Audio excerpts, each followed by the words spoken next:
First year की chemistry का chapter 7 reaction kinetics का टॉपिक है। फर्स्ट ईयर की केमिस्ट्री का कैटालिस्ट। कैटालिस्ट क्या होते हैं आज उनके बारे में हम समझते हैं। कैटालिस्ट के सबसे पहले है definition. A catalyst is defined as a substance, कि एक ऐसी शय, इसे हम ऐसी इसकी कैटालिस्ट की तारीफ ऐसे करेंगे कि अ सब्सटेंस एक शय विच आल्टर्स वो शय क्या कर देती है, आल्टर तब्दील करती है rate of a chemical reaction, chemical reactions का रेट को तब्दील कर देती है। बट ये जो सब्सटेंस होता है रिमेन्स रहता है chemically unchanged at the end of the reaction. Reaction के एंड पे ये जो कैटालिस्ट है, जो सब्सटेंस है, जो रिएक्शन की स्पीड को आल्टर्स तब्दील करता है, ज्यादातर तब्दीली इस तरह से लाता है कि ये रिएक्शन की स्पीड को फास्ट कर देता है, तेजी से रिएक्शन होना शुरू हो जाता है, एक्टिवेशन एनर्जी को लो करके और रिएक्शन की स्पीड को फास्ट करता है। लेकिन ये केमिकली रिएक्शन के एंड पे वापस हमें वही उसी फॉर्म में मिल जाता है, केमिकली चेंज नहीं होता, रिएक्शन के एंड पे हमें मिल जाता है। हाँ, अलबत्ता फिजिकली थोड़ा सा कैटालिस्ट के अंदर चेंज आ सकता है। जो रिएक्शन हम अगर ग्रेन्स की फॉर्म में दानेदार डालते हैं रिएक्शन के अंदर कैटालिस्ट को, वो एंड पे आपको रिएक्शन के एंड पे हो सकता है पाउडर की फॉर्म में मिल जाए, या उसका कलर थोड़ा चेंज हो जाए, धुंधला हो जाए colour. A catalyst is often present in a very small amount. हम बहुत थोड़ी अमाउंट में कैटालिस्ट को डालते हैं रिएक्शंस के अंदर। फॉर एग्जाम्पल, हम एग्जाम्पल लेते हैं इसमें। नेक्स्ट पॉइंट हमने क्या लिखना है, कैटालिस्ट को जब रिएक्शन में डालना है बहुत स्मॉल अमाउंट में डालना है। For example, the reactions between H2 और O2 के दरमियान रिएक्शन हो और क्या बनाना है, हमने वाटर बनाना है। वाटर बनेगा, H2 और O2 का रिएक्शन होगा, वाटर बनेगा। आमतौर पे ये बहुत स्लो रिएक्शन होता है ऑर्डिनरी टेम्परेचर पे। इस रिएक्शन को स्पीड अप करने के लिए जो हम सब्सटेंस डालते हैं वो प्लाटिनियम है। सो प्लाटिनियम यहाँ पे क्या होगा, वो एक्ट करेगा कैटालिस्ट के तौर पे। हमारा प्लाटिनियम डाला हुआ क्या कहलाएगा, कैटालिस्ट। इसी तरह अगर हम पोटाशियम क्लोरेट, ये क्या है KClO3, पोटाशियम क्लोरेट को डिकम्पोज करवाते हैं, उसको तोड़ते हैं, मच मोर रैपिडली, बहुत तेजी से टूट सकता है अगर हम उसमें स्मॉल अमाउंट में क्या चीज ऐड करें, अगर हम उसमें स्मॉल अमाउंट में मैंगनीज ऑक्साइड ऐड करें तो ये पोटाशियम।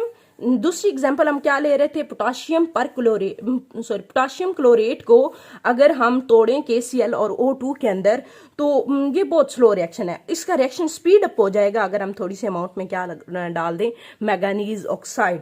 मैंगनीज ऑक्साइड डालने से ये रिएक्शन स्पीड अप हो जाएगा। सो मैंगनीज ऑक्साइड यहाँ पे किस तौर पे एक्ट कर रहा है, कैटालिस्ट के तौर पे। नेक्स्ट थर्ड एग्जांपल है, ये तीसरी वाली, HCl की ऑक्सीडेशन। इस HCl को ऑक्सीडाइज्ड करवाएं किसके अंदर, क्लोरीन के अंदर, in the presence of cupric chloride के मौजूदगी में। अब यहाँ क्यूप्रिक क्लोराइड क्या है, वो बिहेव कर रहा है as a catalyst, cupric chloride. HCl की ऑक्सीडेशन मतलब Cl जो है वो हाइड्रोजन को लॉस करवा दे। हाइड्रोजन का लॉस होना भी क्या कहलाता है, ऑक्सीडेशन। Cl किस में कन्वर्ट हो गया, Cl2 में। और कौन करवा रहा है ऑक्सीडेशन, ऑक्सीजन की मौजूदगी में ऑक्सीडेशन हो रही है, Cl से हाइड्रोजन लॉस हो गया। दूसरा ऑक्सीडेशन की हम कैसे पहचान कर सकते हैं कि इस रिएक्शन की ऑक्सीडेशन कैसे हुई है, हम क्लोरीन की ऑक्सीडेशन स्टेट चेक कर लेंगे। डिक्रीज इन ऑक्सीडेशन स्टेट भी क्या कहलाता है, ऑक्सीडेशन कहलाता है। अगर क्लोरीन यहाँ पे क्या है, उसकी ऑक्सीडेशन स्टेट -1 और हाइड्रोजन की क्या होती है, +1। जब क्लोरीन यहाँ से आया है, Cl2 बना है, तो उसकी ऑक्सीडेशन स्टेट क्या होगी, 0। सो ऑक्सीडेशन स्टेट का बढ़ना -1 से क्या हुई है, 0 पे चली गई है। ये ऑक्सीडेशन स्टेट में इंक्रीज आई है, ये भी क्या कहलाता है, ऑक्सीडेशन कहलाता है। क्लोरीन की क्या हो गई है, ऑक्सीजन की प्रेजेंस में ऑक्सीडेशन, और वाटर बना है एंड Cl2। अब कोई सी दो एग्जांपल्स कर सकते हैं, पहले डेफिनेशन कैटालिस्ट की, उसके बाद कोई सी दो एग्जांपल। नेक्स्ट है ऐसा रिएक्शन जो कैटालिस्ट के दौरान होता है, उस प्रोसेस या उस रिएक्शन को क्या कहते हैं, कैटालाइसिस। नेक्स्ट किसकी डेफिनेशन है, कैटालाइसिस। कैटालाइसिस क्या होता है, कैटालाइसिस हम कहते हैं ऐसा process, the process which take place होता है इन द प्रेजेंस, मौजूदगी में किसकी, ऑफ अ कैटालिस्ट की मौजूदगी में जो प्रोसेस हो या जो रिएक्शन हो उसे हम क्या कहते हैं, कैटालाइसिस कहते हैं। अब ये कैटालाइसिस है 2 टाइप का होता है। ये कैटालाइसिस मतलब कैटालिस्ट रिएक्शंस के अंदर करते क्या है, वो कहता है catalyst provides a new reaction path, एक नया रास्ता दे देते हैं रिएक्शंस को होने का, जो पहले हाई एक्टिवेशन एनर्जी से होके जाता था, रिएक्शन होता था, रिएक्टेंट प्रोडक्ट में चेंज होते थे। अब ये कैटालिस्ट जब हमने डाला तो रिएक्शंस को क्या हुआ, नया पाथ मिल गया। होता क्या है मेन काम, with a low activation energy barrier, जो एक्टिवेशन एनर्जी का बैरियर होता है वो लो कर देते हैं। जैसे कि ये ग्राफ में दिखाया गया, अभी हम ग्राफ को भी समझते हैं।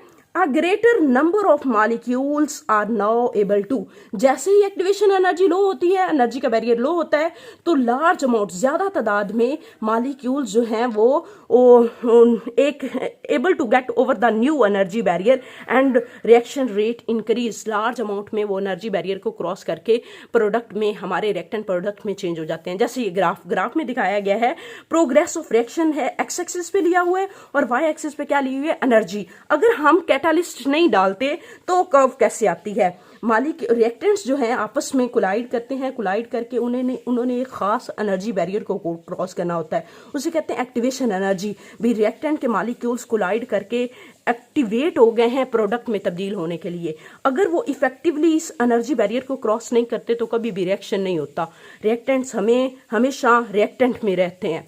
लेकिन यहाँ पे कैटालिस्ट काम क्या करता है, जो मॉलिक्यूल्स जिन्होंने इतना ही पाथ तय करके ये एक्टिवेशन एनर्जी बैरियर को क्रॉस करके फिर प्रोडक्ट बनाने हैं, ये कैटालिस्ट अगर हम डालेंगे तो वो एक्टिवेशन एनर्जी को क्या कर देगा, लो कर देगा।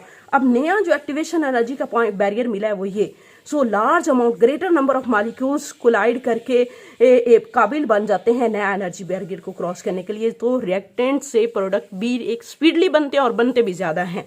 यहाँ से मूव करके ये हमारे नया पाथ जो मिलेगा उस रिएक्शंस को रिएक्टेंट मिलके क्या बना देंगे, प्रोडक्ट, और हमारा रिएक्शन हो जाएगा। नेक्स्ट है, मैंने क्या कहा है, ये कैटालिसिस 2 तरह के होते हैं। एक कैटालिसिस है हमारे, एक है कैटालिसिस की टाइप होमोजीनियस कैटालिसिस और दूसरी टाइप है हिट्रोजीनियस। 2 तरह के कैटालिसिस होते हैं, एक होमोजीनियस और दूसरा हिट्रोजीनियस। पहला है होमोजीनियस कैटालिसिस। होमोजीनियस का लफ्ज का मतलब ही क्या होता है, एक जैसे, हम जिन्स, एक जैसे, हम जिन्स भी जिन्हें बोलते हैं, एक जैसे। कैटालाइसिस, क्या चीज एक जैसी होगी, कहते हैं हालतें एक जैसी होंगी, फेजेस एक जैसे, मतलब रिएक्शन में रिएक्टेंट और दूसरी क्या चीज एक जैसी होगी, दूसरे कैटालिस्ट, उनकी फेज, उनकी हालत सेम हो, ऐसी कैटालाइसिस, ऐसा प्रोसेस, ऐसा रिएक्शन क्या कहलाएगा, होमोजीनियस कैटालाइसिस कहलाएगा। होमोजीनियस कैटालिस्ट भी अगर हम लिक्विड में ले रहे हैं तो रिएक्टेंट भी किस में होने चाहिए, लिक्विड में। अगर हमारे रिएक्टेंट गैस में है तो हमारा कैटालिस्ट भी किस फेज में होना चाहिए, गैसियस फेज में होना चाहिए। सबसे पहले तो इस होमोजीनियस कैटालिसिस की डेफिनेशन कर लेते हैं। इन दिस प्रोसेस, या सिंपली हम यहां से शुरू करते हैं, the catalyst and the reactants are in same phase and reacting system is homogeneous throughout the reaction is called homogeneous catalysis। ये क्या कहलाता है, homogeneous catalysis कहलाता है। The process in which catalyst and reactants, क्या डेफिनेशन करेंगे, the process in which catalyst and reactants are in same phase and reacting system is homogeneous throughout the reaction is called homogeneous catalysis। ये the catalyst is distributed uniformly throughout the system। Catalyst भी same phase में होगा तो वो पूरे system में एक जैसा ही तकसीम होगा, डिस्ट्रीब्यूट होगा। द कैटालिस्ट इज डिस्ट्रीब्यूटेड, एक जैसा ही यूनिफॉर्मली तकसीम होगा, एक जैसे ही थ्रू आउट पूरे सिस्टम के अंदर अच्छे से मिक्स हुआ होगा। अगर हमारे जो रिएक्टेंट हैं गैसियस फेज में है तो कैटालिस्ट भी क्या होना चाहिए, गैशियस फेज में। सिंपली ये लंबी चौड़ी थ्योरी ना लिखें, सिर्फ ये एग्जांपल दें। For example SO2 sulphur dioxide से ऑक्सीजन के साथ मिलता है, क्या बना देता है, सल्फर ट्राइऑक्साइड। इसमें जो कैटालिस्ट यूज हो रहा है, सल्फर डाइऑक्साइड भी गैशियस फॉर्म में ले रहे हैं और ऑक्सीजन भी किस फॉर्म में ले रहे हैं, गैशियस फॉर्म में। सो हमारा नाइट्रिक ऑक्साइड जो कैटालिस्ट होगा वो भी किस फॉर्म में लेना होगा, गैशियस फॉर्म में। क्या बनेगा, सल्फर ट्राइऑक्साइड। ये फर्दर सल्फर ट्राइऑक्साइड को सल्फ्यूरिक एसिड के साथ मिलके ये ओलियम बनाते हैं, डाइसल्फ्यूरिक एसिड भी से बोलते हैं। और डाइसल्फ्यूरिक एसिड की जब हाइड्रोलाइसिस होती है तो क्या बन जाता है, सल्फ्यूरिक एसिड। ये एडिशनल इंफॉर्मेशन थी, ऊपर उन्होंने यही लिखा हुआ है। चाहे हम थ्योरी ना लिखें, सिर्फ इतना लिखें कि in the formation of sulphur trioxide the reactant sulphur dioxide and oxygen are in gaseous phase, so the catalyst also in gaseous phase. This reaction is called homogeneous catalysis. Simply हमने इतने से words लिखने हैं कि हमारे reactant और catalyst gaseous phase में है। ये एग्जांपल है किसकी, होमोजीनियस कैटालिसिस की। लेकिन यहाँ पे थ्योरी को एक बार देख भी लेते हैं क्या है। द फिर information of sulphur dioxide from sulphur dioxide and oxygen, किसका बनना, सल्फर ट्राइऑक्साइड का बनना, किस किस से, सल्फर डाइऑक्साइड से और ऑक्सीजन से। इन द कॉन्टैक्ट प्रोसेस, उस पूरे प्रोसेस को, उस पूरे रिएक्शन चैम्बर का नाम कॉन्टैक्ट प्रोसेस रखा गया है। क्या चीज़ बनाने के लिए, सल्फ्यूरिक एसिड की मैन्युफैक्चरिंग के लिए। ये प्रोसेस कॉन्टैक्ट प्रोसेस है किसके लिए, for the manufacture of sulphuric acid. और किसकी जरूरत होती है, नाइट्रिक ऑक्साइड की जरूरत होती है as a catalyst. Both reactants and catalyst are gaseous, दोनों। सिर्फ इतना लफ्ज हम लिखेंगे, in this reaction the reactant and catalyst are gases, दोनों क्या है, सेम फेज में है, गैसेज में है। डेफिनेशन को हमने यहाँ एग्जाम्पल की मदद से भी समझ लिया। नेक्स्ट, इन दोनों में से कोई एक एग्जाम्पल हम कर लेंगे, या तो ये सल्फर ट्राइऑक्साइड की, या क्या ये इथाइल एथानोएट एस्टर है, या इथाइल एसीटेट भी हम इसे बोलते हैं एस्टर की हाइड्रोलाइज्ड वाटर की मौजूदगी में उसका टूट जाना in the presence of sulphuric acid. ये जो H+ लिखा हुआ है एसिड है, लेकिन कौन सा एसिड है, सल्फ्यूरिक एसिड। अब एस्टर्स की हाइड्रोलाइसिस हो रही है सल्फ्यूरिक एसिड की मौजूदगी में। दोनों reactants and catalyst are in solution state, मतलब किस फॉर्म में है, लिक्विड फॉर्म में। हमने इथाइल एसीटेट भी ले लेना है लिक्विड फॉर्म में, और वाटर भी हाइड्रोलाइज्ड हो रहा है ना, इनका वाटर की मौजूदगी में हाइड्रोलाइज होगा। वाटर भी किस में ले लेना है, लिक्विड फॉर्म में। और जो हमारा कैटालिस्ट होगा सल्फ्यूरिक एसिड, वो भी किस फॉर्म में होगा, लिक्विड फॉर्म में होगा। मिलके क्या बनाएंगे, एसिटिक एसिड, एथानोइक एसिड भी इसे बोलते हैं। एसिटिक एसिड बना देंगे और क्या बनेगा, अल्कोहल बनेगा।